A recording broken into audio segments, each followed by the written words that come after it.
Very good. This looks like an interesting question. Namaste. Is it possible to have a dharmic society that includes large numbers of individuals who are not dharmic? If not, how to bring these individuals into Dharma, particularly in the context of India? Very nice. Very good. Let me indeed answer this. In any dharmic society, in fact, let me answer this very, very thoroughly.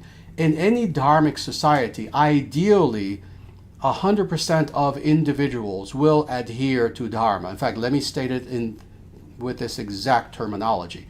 I do not choose my words at random, ever. It is better if everyone is adhering to Dharma, meaning that at the very least they indeed acknowledge that Dharma is something that is of value, that indeed it is wonderful to follow Dharma. Doesn't mean that they're following perfectly necessarily, but at the very least, if 100% of people are at least even nominal followers of Dharma, that is the best. What is second best is if the majority of individuals in a Vedic society are following, and yes, of course, you can certainly have minorities of individuals who are not. Indeed, talking about India, throughout the history of especially Kali Yuga India, in Kali Yuga India, meaning going back quite a few thousand years, you had Buddhists, for example, you had Jainas, you had individuals who were not necessarily following Vedic spirituality. Interestingly, of course, they were still following Dharma. Their own somewhat different, but not really that much different idea of Dharma.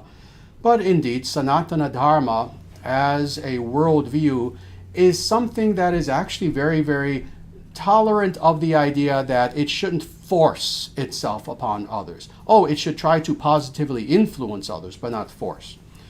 Now, all that being said, when you have very specifically individuals in your society who are following ideologies that are adharmic, now we're talking about something different. And let me say, because I know India intimately better than most Indians do, indeed better than most Indian politicians do.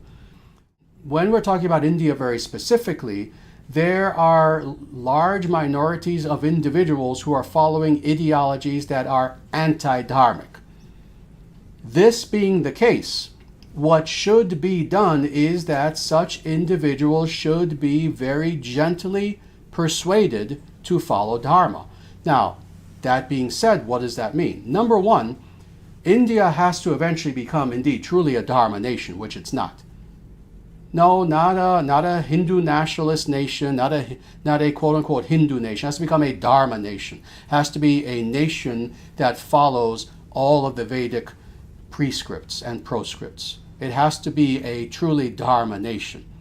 Now, that being said, the way that such individuals who are following anti-dharmic ideologies will reform themselves is by example, by following the example of those individuals who are following Dharma and who are following Dharma perfectly. In other words, yes, we know that the majority, 83% roughly, depending on who you listen to, of India is quote-unquote Hindu. That's meaningless. That's meaningless. Because how many of those 83% of Indians in India are following Dharma?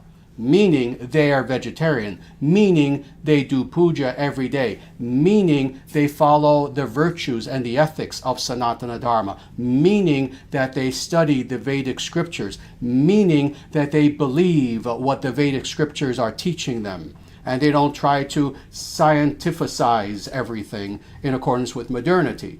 But no, they try to follow Vedic scriptures authentically. Now, when the majority of so-called Hindus in India are actually following Dharma, by their example, all those who are anti-dharmic will also begin to follow. Not 100%, of course, because there will always be a small smattering of individuals who are simply demonic. But let's reduce that percentage as much as possible in the nation of India and throughout the world. So indeed, we are to bring these individuals to Dharma. No, not forced conversion like other religions do, blah, blah, blah. No, by our example. Have your neighbors who are anti-dharmic see you doing puja with your family every day. Let them see you not drinking alcohol. Let them see you be a strict vegetarian. Let them see you, etc., etc., etc. And in that way, India will eventually become a Dharma Rashtra, a dharmic nation. So that's my challenge to all of my beloved Indian students in the audience out there, especially if you're in India. Oh, practice Dharma. Don't just say, "Main Hindu hu." I am Hindu. That's meaningless. Practice Dharma.